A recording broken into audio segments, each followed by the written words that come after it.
Hello, I'm Josh, part of the product team here at Complete Maths, and today I'm going to show you our new in-app tutor analytics. So let's crack on.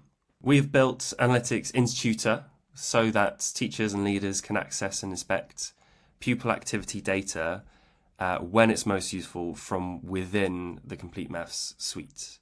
So this will enable a more effective school-wide implementation of Tutor. It will allow you to provide evidence of educational impact.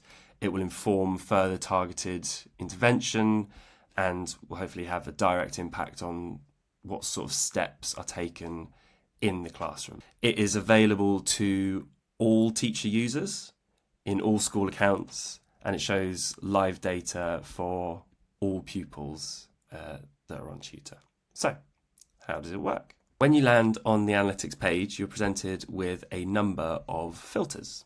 And it's these filters that you use to control what data you inspect in the analytics tables. So these are the class tag or individual filter, where you select the pupil group or the individual pupil that you want to inspect the data of. The pupil groups are classes or any other tags that you have created on Tutor. The next is curriculum, where you choose whether to filter by course, like bespoke courses, or inspect all activity across the whole curriculum. Then we have time frame, where you choose the date range to look into, be it a preset date range or any custom selection that you want to make. Finally, activity, where you can pinpoint a particular tutor activity to inspect, be it goal completion or the various goal steps. So quiz, get ready, learn, do, practice, and remember. So to generate an analytics table, all you need to do is make a selection for the class tag or individual filter, as the other filters have default selections. Click apply, and there we are.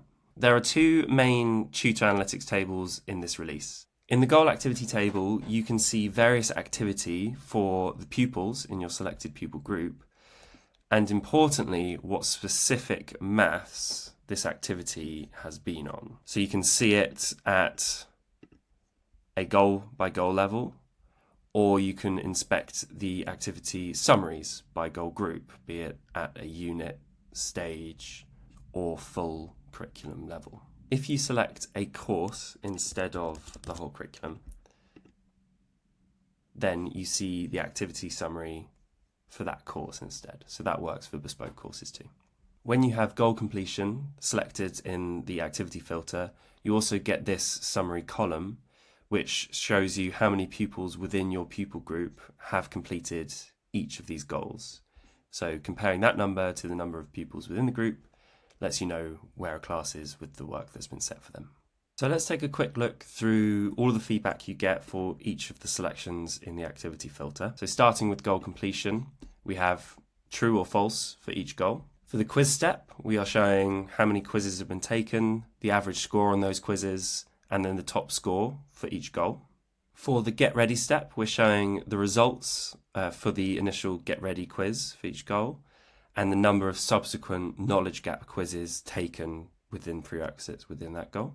For the learn step, we're showing the amount of minutes watched and the percentage of available video watched within each goal.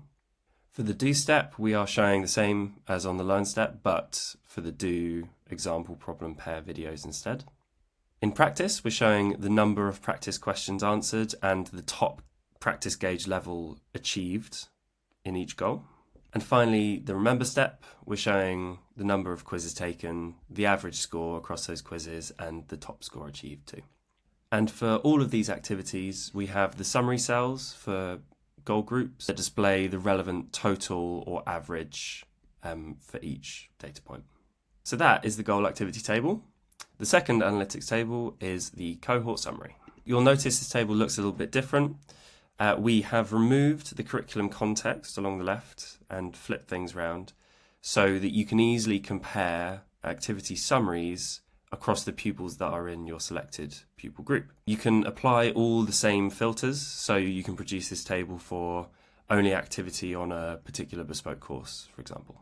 As you can see, we've got all the same data, so goals completed, all the quiz information, get ready, learn, do, practice, and remember, all summarized. And we also have a latest activity column here showing you when your pupil last did something in a goal on Tutor. Up here at the top of the table, we have our pupil group summary, which is aggregating all of the data below it for the pupils in the group. So if, for example, you wanted to see how many goals this class had completed in the term, then all you need to do is look up there.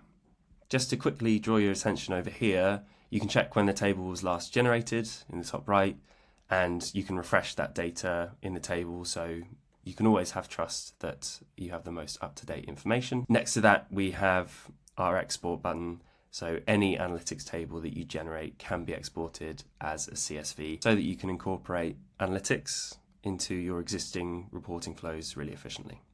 So there you have it, a quick tour of in-app tutor analytics. There's been a lot of work behind the scenes to get here, and we're so excited to see the impact that this initial analytics release is already having in tutor schools. We're also really excited about where we can go next with analytics to provide further insights for you and to further support your work in the classroom. So, as ever, if you have any feedback or ideas, do please get in touch with our team. If you would like more details on this release, then you can check out this blog post on our website, which runs through a lot of it. Otherwise, thank you for watching, and I look forward to seeing you next time.